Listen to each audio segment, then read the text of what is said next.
테크핀 인베스먼트 줄리아입니다.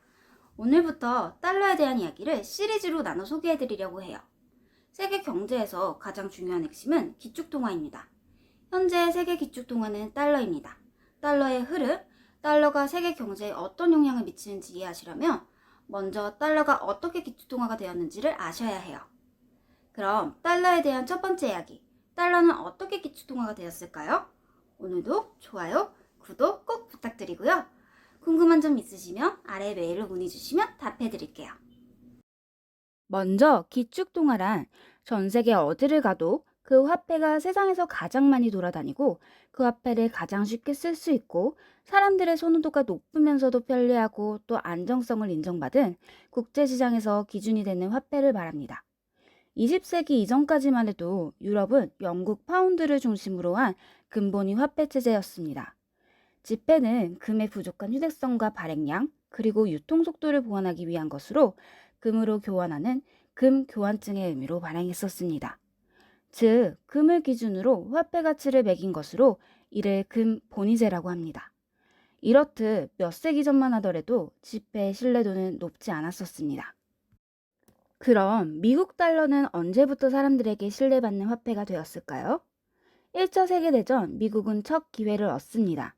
미국은 1차 세계대전 초반에는 전쟁에 참전하지 않고 무기, 물자 공급을 통해 전쟁 동안 유럽에서 엄청난 돈을 벌어들입니다. 그리고 전쟁이 끝나갈 무렵 참전해 승전국으로 인정받습니다. 1차 세계대전 이후 세계 경제는 초호황을 누립니다. 하지만 미국이 누렸던 초호황 경제도 잠시 미국발 경제 대공황이 발생합니다.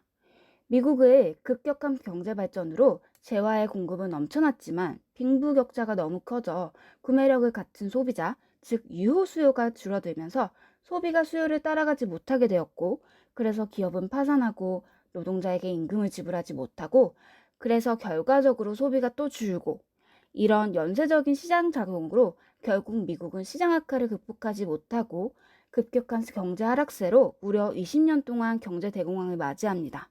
하지만 미국에게 두 번째 기회가 찾아오게 됩니다. 독일의 히틀러를 필두로 2차 세계대전의 시초를 맞이합니다. 2차 세계대전 때도 마찬가지로 미국은 처음에는 참전하지 않고 열심히 무기와 전쟁 물자만을 팔아댑니다. 하지만 미국이 움직일 수밖에 없는 결정적 사건이 터지게 되는데 바로 일본의 진주만 공습입니다. 일본이 하와이의 진주만을 공격하여 미국이 2차 세계대전에 참전하게 됩니다. 일본의 도발이 그 당시 미국에게 어떤 영향을 주었을까요? 일본의 도발로 미국의 제조업은 엄청나게 발전하게 됩니다. 미국은 일본과의 태평양 전쟁과 유럽의 2차 세계대전을 동시에 치르며 전 세계의 전쟁 물자와 무기를 60% 정도 생산할 만큼 엄청나게 업그레이드된 제조업 국가로 발돋움합니다. 이게 어느 정도의 생산량이냐? 지금의 중국이 군수 물자만 생산한다고 상상해 보세요. 어마어마하죠? 그럼 전쟁이 끝난 후 세계에는 무슨 일이 일어났을까요? 약 6년간의 2차 세계대전이 끝난 1945년 미국의 GDP는 6년 전보다 2배의 성장률을 보여주는 반면에 전쟁이 치러진 유럽의 모든 국가들은 마이너스의 성장률을 보여 작게는 미국의 4분의 1, 크게는 10분의 1도 못 미치는 경제 성장률을 맞이하게 됩니다. 미국은 두 번의 세계대전을 자신들의 본토 피해가 거의 없이 치르면서 두 번의 큰 경제 성장을 맞이하게 됩니다. 또한 그 당시에는 세계 기축통화가 없었고 때문에 물자에 대한 비용을 금으로 지불받았는데 그래서 결과적으로 미국은 엄청난 양의 전쟁 물자를 팔아 무려 전 세계 금의 80%를 차지하게 됩니다. 세계 2차 대전이 끝날 무렵인 1944년 2차 세계대전의 전후 협상에 이어 미국 브레튼 우즈에서 금융시장 안정화와 무역 활성화를 목적으로 한 국제연합회의가 열리게 됩니다.